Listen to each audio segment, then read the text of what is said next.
January 21st, and this is the Morning Breach with Scott Davis. Security researchers have now uncovered the fourth malware within the SolarWinds cyber attack, and Malwarebytes is claiming it too is a victim of the same attackers. A little over a month ago, we began reporting on the SolarWinds attack, initially being labeled as Sunburst. And over the last month, a lot has been learned, but there is still a lot more to uncover. Since the initial malware attack of Sunburst, researchers have uncovered Sunspot, Teardrop, and now Raindrop.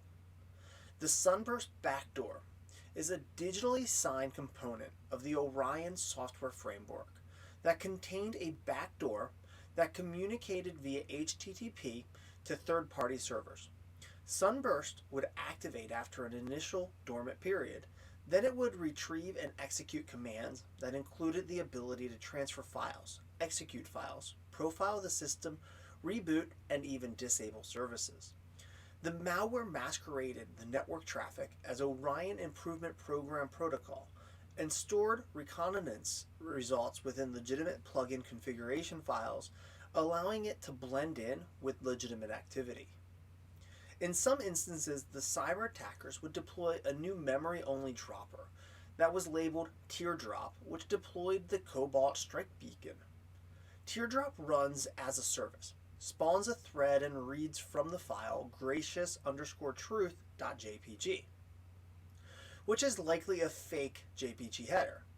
Next, it checks for the HKU software, Microsoft, CTF, and see if that exists within the registry.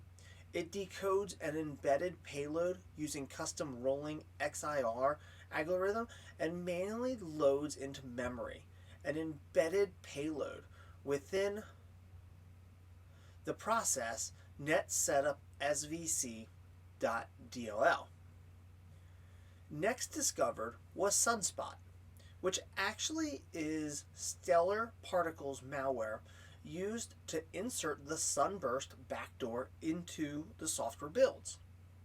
Sunspot would monitor running processes for those involved in compilation of the Orion product and replace one of the source files to include the Sunburst backdoor code, and even included several safeguards to avoid the Orion builds from failing and potentially alerting developers to the adversary's presence. Sunspot would place an encrypted log file at cwindowstemp vmware-vmdmp.log and place its log errors and deployment information. After initiation, Sunspot monitors for running processes for instances of msbuild.exe, which is part of the Microsoft Visual Studio development tools, and spawn a new thread to determine if the Orion software is being built, and if so, hijack the build and insert the Sunburst code, and looping every second to allow Sunspot to modify the target source code before it has been read by the compiler. The latest discovery of Raindrop was used during the last stages of an intrusion and only deployed on very few selected networks. The Raindrop malware strain was more selective than the Teardrop strain. While they both served the same purpose of deploying the Cobalt Strike Beacon, Raindrop relied on a shellcode payload format and used AES layer before decompression and the LZMA compression method. It is important to note that evidence shows that Teardrop was deployed directly from the Sunburst malware, while Raindrop mysteriously appeared on systems where Sunburst was also found, and with no direct evidence that Sunburst triggered its installation as of now. Now let's rewind to the new Malwarebytes statement and how it's important to note that Malwarebytes didn't use the SolarWinds Orion platform. They still believe the same group that attacked SolarWinds is to blame on their attack as well. Here, the Advanced Persistent Threat, or APT, abused applications with privileged access to the Microsoft 365 and Azure environments.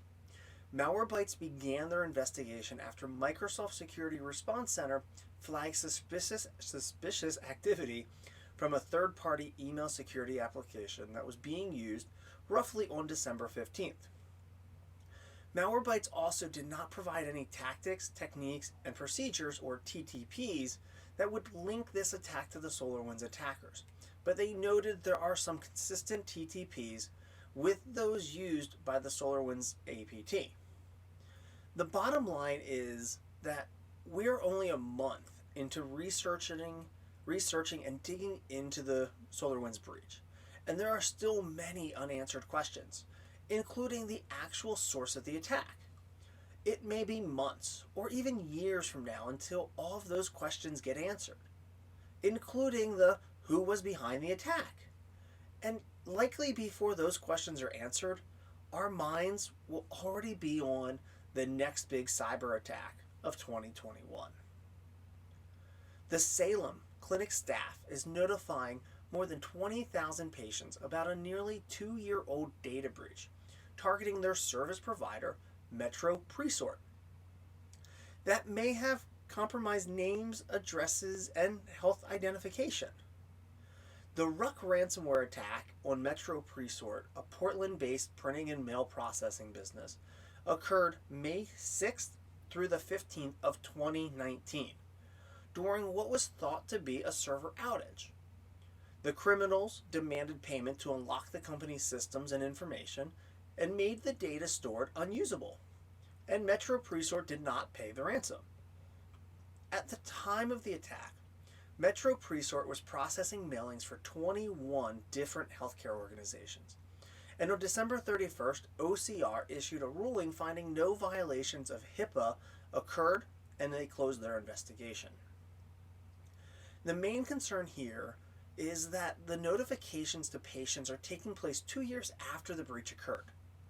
The cybersecurity community, and more importantly, the people potentially breached, have a right to know that this information may have been or has been compromised.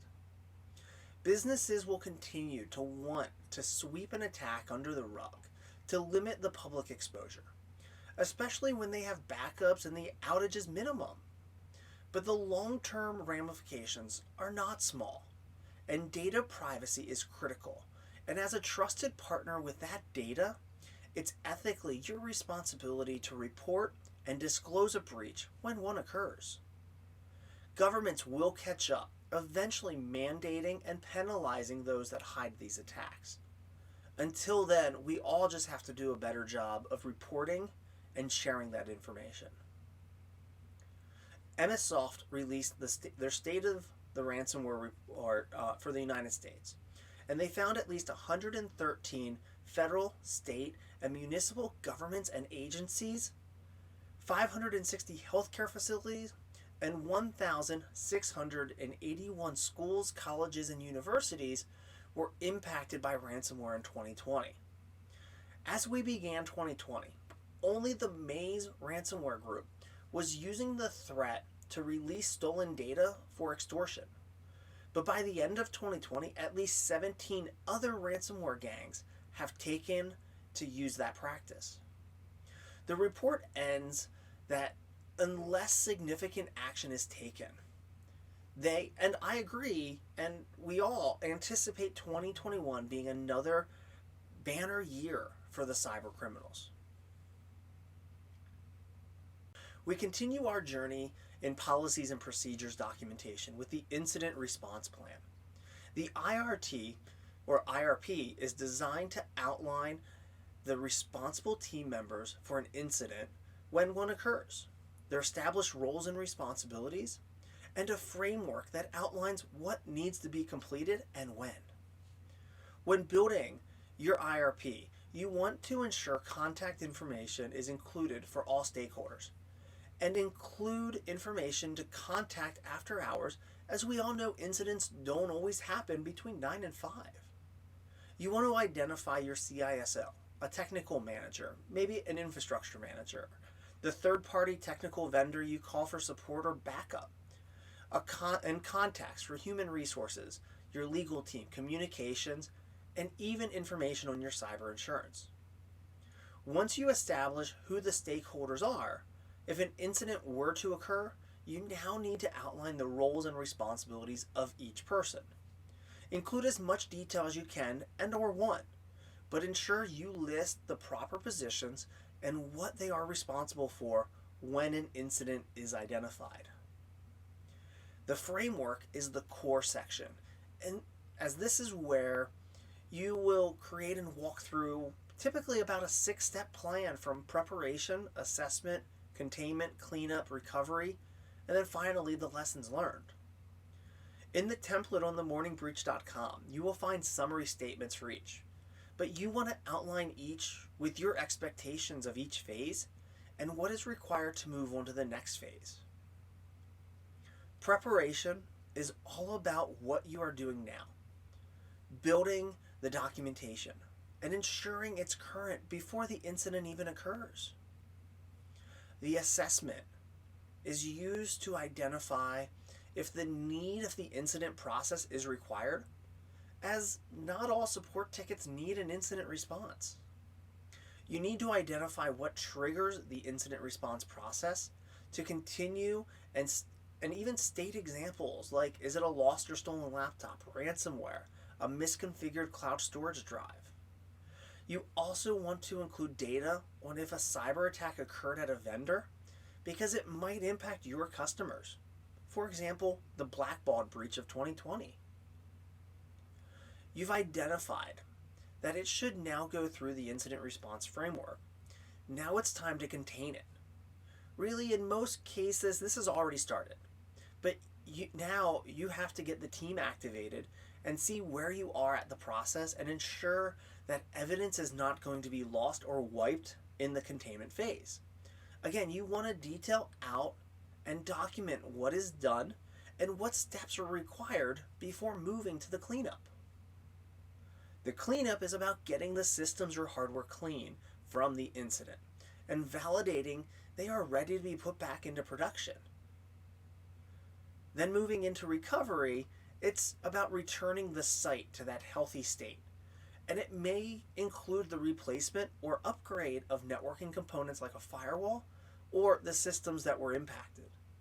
Here you get the data restored and you go through the steps you outline of what makes the network fully operational again. The last phase is probably the most critical, and it's about looking back and examining the lessons you've learned and reviewing those findings with your advisors, the leadership teams, and potentially your law enforcement or even compliance regulatory boards. You want to ensure your documentation is good and should include a timeline of events, the root cause, how it was resolved, what the risk is, what actions were taken to prevent a new similar incident, and of course a nice summary. The incident response plan is also a great place to store what notification requirements your organization has, and you should include an incident summary report as well for a template so you're not trying to create one from scratch. If you haven't already started building your documentation, go back to our first session on the vendor questionnaire and get started today. You can see that and more at themorningbreach.com. That's today's episode of The Morning Breach. If you've learned something new by watching this, please take a second and like and share the video.